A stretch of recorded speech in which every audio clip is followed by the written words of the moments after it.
design to your organization in a very simple manner. Since I believe in Agile, I'm just adding this clip to the front of a fairly intense video that shows you exactly how to do this, but it shows in very one simple method on how to bring design to the organization.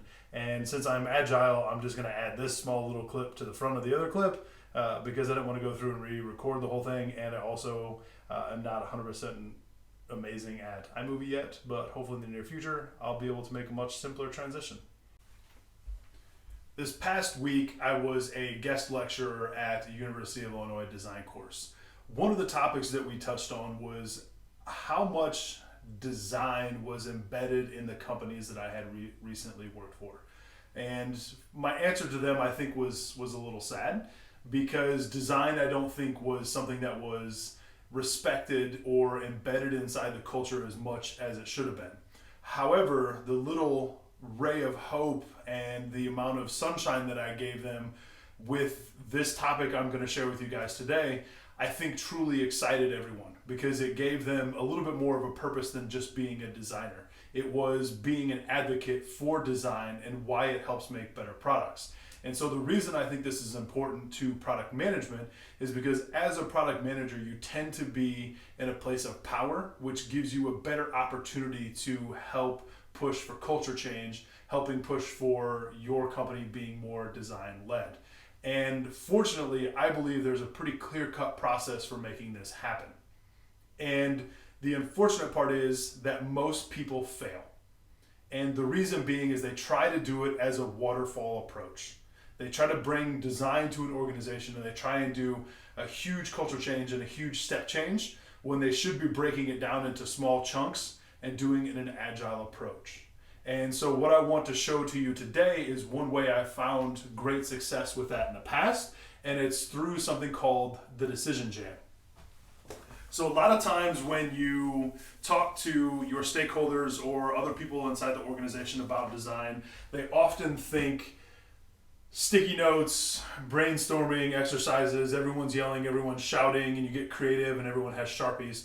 And this method I'm going to teach you lives up to that hype, but it's something that is actually actionable. And that is one of the components that I think a lot of design methods or methodologies or the way that people teach get wrong, is that you need to have something that is actionable shortly after the session, and it needs to be actionable within the next couple of weeks. Having meetings that come up with pie in the sky strategy is something that is too much to try and get change within the culture. You need to show something that has results so that people can start using it and see changes very, very quickly.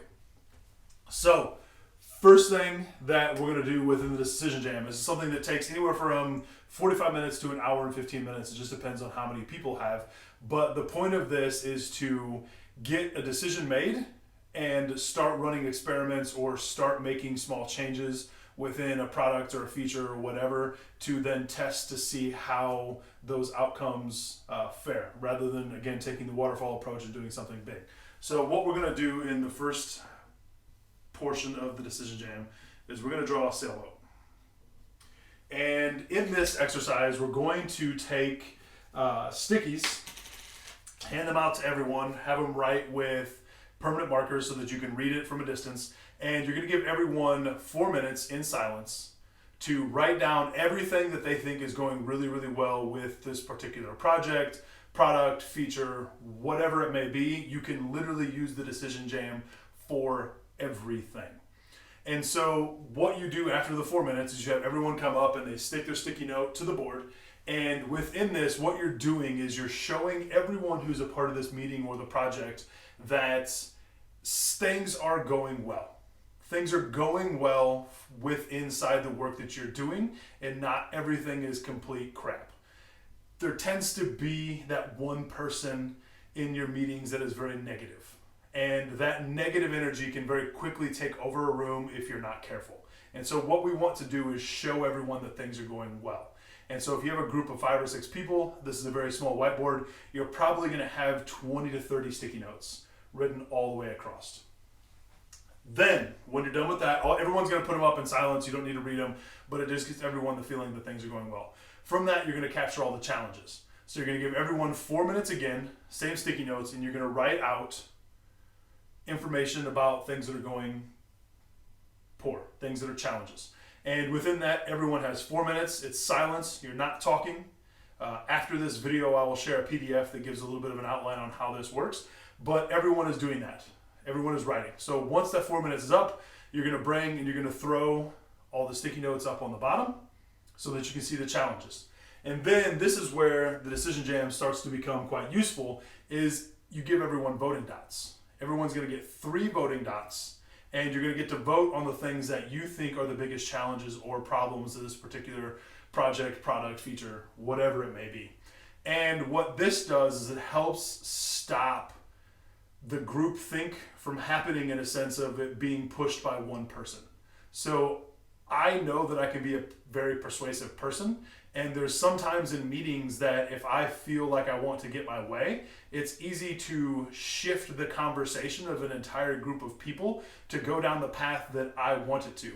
But that's not fair. That's not fair to everyone in the room who has the ability to make decisions, who is intelligent, who knows how to help develop a particular product, features, whatever it may be. So use their knowledge. Use the group diversity to help make something better and not let it just be streamlined of that particular person. So what you're going to do, let's imagine that we have a sticky note here, a sticky note here, a sticky note here. I got 1, 2, 3. Everyone comes up. They're going to put their voting dots on each one. You get 3 voting dots. You can put all of them on one if you believe that that is the most biggest challenge that you need to fix, or you can put 1 dots on each individual one, put them all 3, doesn't matter. So from that, you're then going to figure out which one has the most. So number 3 here has the most, and then we're going to take that challenge and we're going to reframe it as how might we. So I'm not going to go too deep into how might we's in this video because there is plenty enough information on the internet about this, and I don't want to add another couple minutes to this. But essentially what you're doing is you're changing that problem statement into something that is exciting or something that could be changed. It's meant to say, how might we solve this challenge, versus saying, this is the challenge. Again, elevating everyone's frame of mind to it not just being a challenge, but it to be something that we could actually solve as a group. So then you're going to take 5 minutes, again, quiet, alone, write out on sticky notes all of the solutions you have for this how might we. So 5 minutes, again, alone, 1 per sticky note, and then from that you have everyone come up, put all their stickies on the board. So we put all the stickies here that we have for our challenges. And then you're going to give people voting dots again. So this time we're going to get 6 voting dots. So we got 6 voting dots, and each person is going to get their chance to vote on the solutions that they think are best. And just for note, I'm not actually counting these sticky notes dots, so I have no idea how many I put up there. But it looks like number 2 has the win, and number 1 and 4 are a tie. So in theory, you would have a whole bunch more sticky notes than just 1, 2, 3, and 4.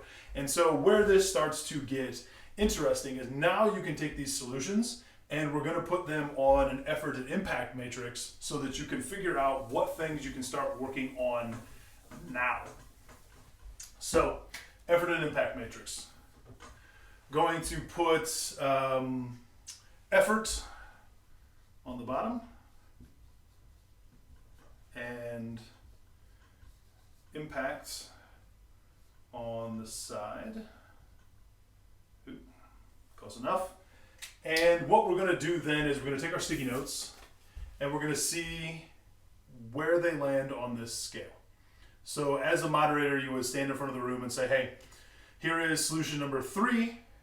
Where do you think this lands as far as effort? And somebody in the room is going to be like, well, I think that's going to be a lot of effort, but somebody else is going to be like, no, it's not so much. And then you guide the conversation to get to where everyone feels comfortable. So in this one, you find out that it doesn't seem to be much effort. And so then you're going to test the impact. And so you can say, well, is it low impact? Is it high impact? Is it medium? Where do you go? And then everyone starts to narrow it in, well, this will have high impact.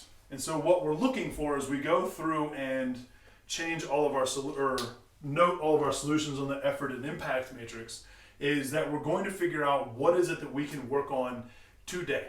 What is something that we can, within the next 3 to 5 days, create, put into the wild, and see and check its impact. So anything up in this quadrant up here is something that has minimal effort with high impact. And that's something that you would want to design a lean experiment from, want to have deeper conversations around, to put something, build something, bring your designers in the room, build a prototype, build something, and get it into the wild. Prototype could be a Figma sketch, mock-up, could be a Wix page, it could be a video talking about this, but you want to get it out into the wild and happen and tested with your people right away. Something that you get up in this quadrant is going to be high effort and high impact, which means it probably should be a project, meaning that you need to take this section and run another decision jam, because the stuff you have here is going to take too long and the effort is too much that it's not worth spending your immediate time on. Anything that's down here you could essentially just throw away because it has high effort with very low impact. Same things over here may have low effort and low impact, not things that you would maybe want to work on at that moment. So the really great thing about this tool, again, and this is something that most business people and all of your stakeholders are going to be very keen to, is that you have something you can work on and show tangible results now. So you could design an experiment, which could be, again, a Wix page, a video, a Figma mockup, whatever, put it in front of your potential customers or your potential end users, and then test and see how they feel about that particular component. Then you get feedback. Then you understand the desirability, the feasibility, the viability, something I've talked about before, and you see how this may play out for your project, product, whatever it is. And with this, you can start to bring design to your organization, because again, it's all about that immediate impact. And to do this, it's like bringing Agile. If you want to bring Agile to your organization, there's so much stuff to change, but to start very simply, you can just start having stand-ups within your team. And so how to do this is, going forward, run all of your meetings with this one simple tool, the Decision Jam. You can Google and find tons more information about it, tons and tons of ways people have used it to be very successful. And within that, start to bring design to the organization and have impact inside your organization.